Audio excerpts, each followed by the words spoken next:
Vous avez vu le panneau là où on s'est arrêté pour faire la photo? Alors toute cette zone, c'est ce qu'on appelle une zone d'épandage, c'est-à-dire que l'oued principal de Janet déverse toutes ses eaux dans la région quand il y a la crue. Et toute la zone, toute la région devient un véritable fleuve, une très grande mare pleine d'eau. Et ce qui est extraordinaire, c'est qu'à chaque fois qu'il y a la crue, l'eau atteint ce niveau. Et c'est systématique à chaque fois, ce niveau. Et on a l'impression que la bête est en train de s'abreuver. La vache est en train de s'abreuver. À chaque fois qu'il y a la crue. Alors autour de cette fresque, donc, vous remarquez que les vaches ont une larme. D'où l'appellation la vache qui pleure. Alors autour de cette fresque, il y a une légende qui est construite par des gens de la région et qui dit qu'un jour la vache était venue s'abreuver et c'était la sécheresse, il n'y avait pas d'eau et par tristesse elle s'est mise à pleurer. Alors là c'est un peu la société qui s'approprie son patrimoine et qui essaie de l'interpréter à sa manière. Mais cette histoire n'est pas loin de la vérité scientifique parce que l'espèce qui est représentée ici, le zébu. Le zébu, quand il a soif, il sécrète une substance par les voies lacrymales. C'est physiologique. Alors si on va pousser un peu l'analyse un peu plus loin, ça veut dire que l'artiste ou les artistes qui ont réalisé la fresque connaissaient parfaitement le comportement de la bête.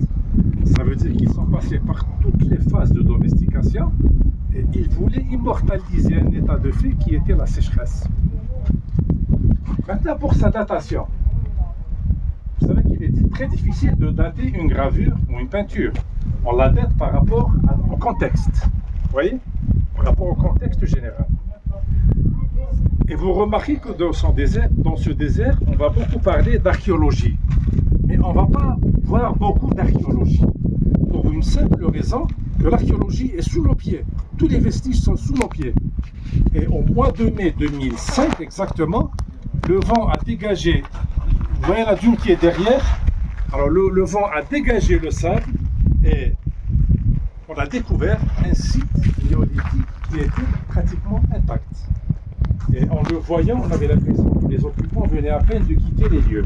Donc l'étude du site qui était sous le sable nous a permis un peu de faire un calage. On a essayé de caler cette fresque dans un contexte historique et on a pu la dater de 4500 à 5000 ans avant notre ère. C'est-à-dire que la désertification, l'aridité, la sécheresse a commencé il y a déjà au moins 6000 ans. Et ça, c'est l'état actuel des connaissances. Comme j'ai essayé d'expliquer un peu ce matin, le Tassili a connu une succession de phases humides et de phases arides. Maintenant, sur le plan technique, ça c'est de la gravure. Maintenant, sur le plan technique, l'artiste ou les artistes qui ont réalisé la fresque, ils ont agi d'une manière révolutionnaire sur le plan artistique. Je vais essayer d'expliquer l'évolution de la technique de la gravure jusqu'à arriver à ce chef-d'œuvre qui est devant nous.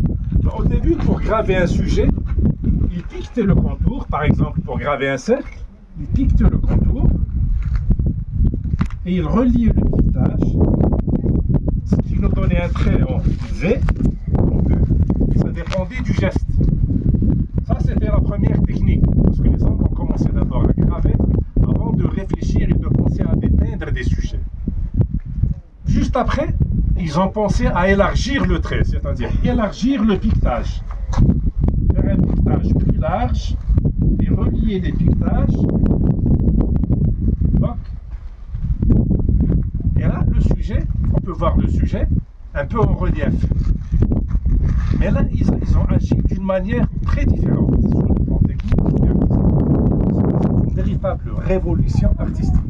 Là, ils ont poli les surfaces pour faire apparaître d'autres surfaces en relief. Et là, c'est le summum et c'est l'apogée de l'art rupestre du Tassili. Et cette fresque qui est devant nous, c'est un véritable cas d'école. Elle est étudiée dans la plupart des écoles des beaux-arts à travers le monde. Donc on a pu la dater, procéder à un calage. Maintenant, pour revenir à la continuité culturelle, parce que c'est un territoire qui est occupé depuis plus de 2 millions d'années, d'une manière presque continue, jusqu'à nos jours.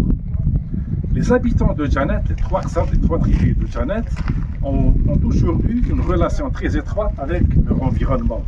Et une relation très étroite est très rationnel quant à l'utilisation de la ressource naturelle. Alors, à chaque fois qu'il y a la crue, chaque fois qu'il y a que la zone est pleine d'eau, les 3 tribus de Janet, ils viennent et ils jettent des graines d'orge et de blé.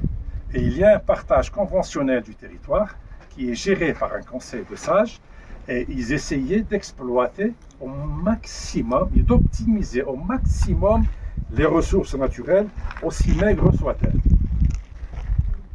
Et on suppose que c'est la meilleure leçon de développement durable. C'est-à-dire que le meilleur enseignement de développement durable que l'on puisse avoir, c'est chez les gens qui vivent dans des conditions extrêmes, que ce soit au pôle Nord, au pôle Sud, ou dans des zones arides, comme le Sahara algérien. Donc, les populations qui ont vécu ici d'une manière ininterrompue ont toujours su et pu, d'une manière très intelligente, surmonter les obstacles, surmonter les moments difficiles, et la vie a toujours repris ses droits.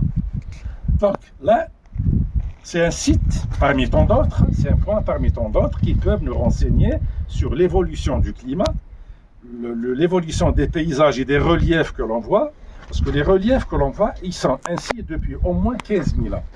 On est sur les mêmes paysages. Et même avec l'avènement de l'aridité et la sécheresse, il y a eu des points, des poches, où la vie, où les conditions ont toujours été un peu plus clémentes. Donc la vie s'est toujours concentrée autour de ces points d'eau, mais c'est une région qui n'a jamais été désertique sur le plan de la vie d'une manière générale.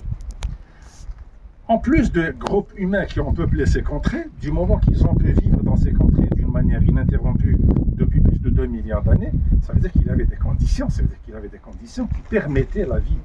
Première condition, c'était l'eau, la végétation et les éléments et la nourriture, parce que l'être humain, quelle que soit sa condition, il a essentiellement besoin de se nourrir.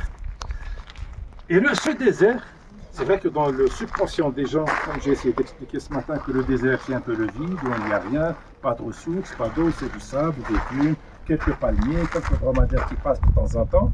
Mais les conditions de vie ont toujours existé dans ce désert. Et la biodiversité, alors d'abord ce n'est pas un désert. Alors, sur le plan de la géologie, ça va vous donner un plus aussi. Alors, ce Sahara, ce n'est pas un simple désert. C'est un ensemble de déserts.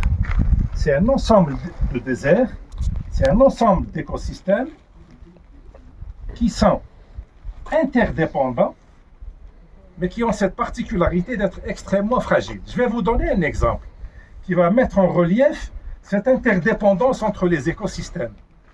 Le mouflon à manchette, c'est un bouquetin qui vit sur les montagnes. Vous devez connaître normalement le mouflon. Ça ressemble à un mouton sauvage, un bouquetin. Il vit sur les hauteurs. Donc il vit sur les montagnes. Disons qu'il vit sur l'écosystème numéro 1. Mais sa nourriture est dans l'écosystème numéro 7. Donc il est obligé de descendre de l'écosystème numéro 1, de l'environnement que j'ai nommé numéro 1, vers l'environnement, vers l'écosystème numéro 7 pour chercher sa nourriture. Dans cet écosystème qui est, disons, numéro 15, il y a le guépard du Tassili. Et c'est un prédateur. Il a aussi besoin de se nourrir. Mais il est obligé de se déplacer de l'écosystème numéro 15 vers l'écosystème numéro 8 pour chasser.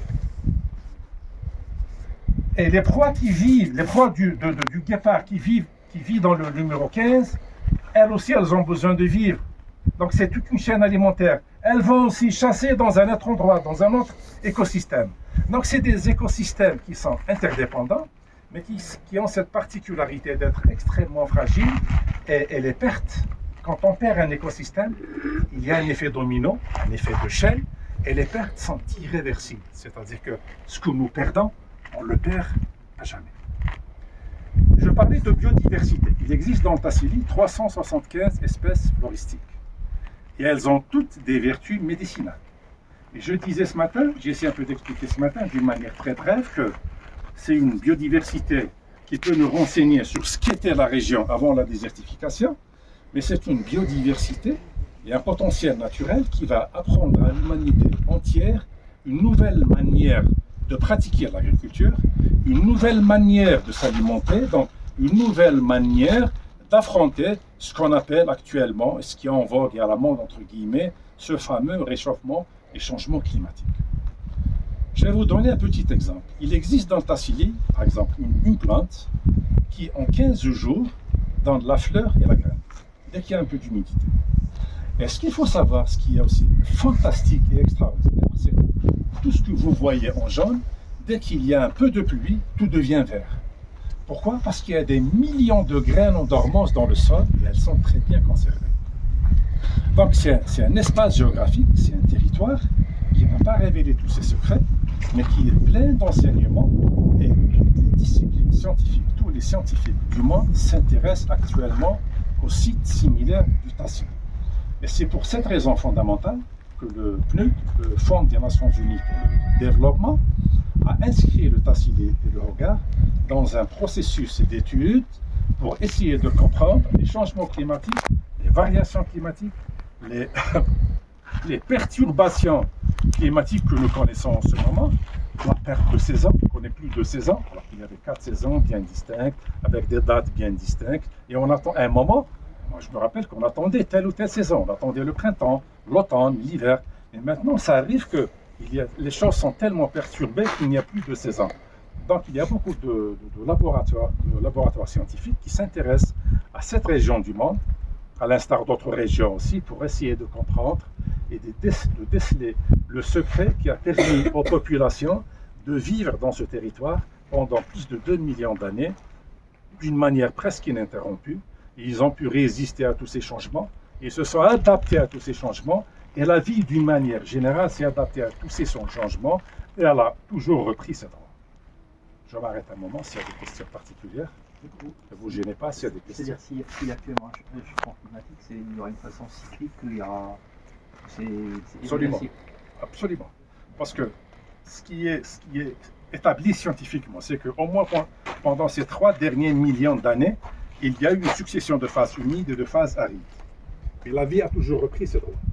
Et les sites qu'on va visiter après la Terre, on aura des espèces floristiques qui sont purement méditerranéennes et qui poussent, mais elles ont acquis des capacités génétiques propres à la région. Et cette petite plante qui en 15 jours donne la fleur et la graine. Imaginez avec ce que peuvent nous offrir les techniques et les sciences modernes, si on exploitait ça d'une manière scientifique, s'il y a des études scientifiques qui permettent un peu de déceler tous ces secrets, peut-être qu'on pourrait avoir des récoltes de blé et d'orge au bout de 15 jours. Et ce sera des espèces qui n'auront pas besoin de beaucoup d'eau. Ce sera des espèces qui vont supporter l'aridité et la sécheresse. Sachant que actuellement, à l'échelle internationale, à l'échelle de la planète, à l'échelle de tous les pays du monde, tous les conflits qui vont surgir, qui surgissent déjà, ce sera la guerre des eaux. De l'eau. La guerre des eaux. Ce sera la guerre. Mais on est en plein dedans. Donc, à nous de faire appel d'abord à la science. Et vous savez que l'avantage de l'archéologie, c'est que c'est une discipline qui fait appel à toutes les sciences. Et aux sciences les plus pointues. Il fut un temps où on procédait à des sondages pour faire une recherche. Je vous donne un exemple, les enfants. Pour étudier un territoire comme celui qui est en face de nous, on procédait des fois à des sondages. Alors on creusait, on faisait des carottages, et on envoyait un peu de carottage, et on essayait de déceler s'il y avait des traces et des indices. Maintenant, tout se fait par satellite. Et le satellite peut nous donner des images satellites de toutes les couches qui peuvent aller jusqu'à 6000 à 8000 mètres. Donc c'est ça qui fait que l'archéologie avance d'une manière très nette, il fait des pas de géant. Et on croit actuellement, tous les organismes internationaux et tous les scientifiques, la plupart des scientifiques du monde entier, quelle que soit leur appartenance idéologique ou politique, sont convaincus d'une manière très unanime que c'est cette discipline, c'est cette culture, cette archéologie qui pourrait nous aider à régler pas mal de problèmes. Essentiellement les problèmes de la gestion de la ressource hydrique, de la ressource d'une manière générale, et cette manière de nous alimenter, et notre rapport en tant qu'humain à notre environnement, et à cette nature à qui on fait beaucoup de mal, d'une manière générale. Parce que les humains ont fait beaucoup de mal à cette nature. Je m'arrête un moment s'il y a des questions. Ne vous gênez pas s'il y a des questions. Et j'espère pouvoir répondre aussi.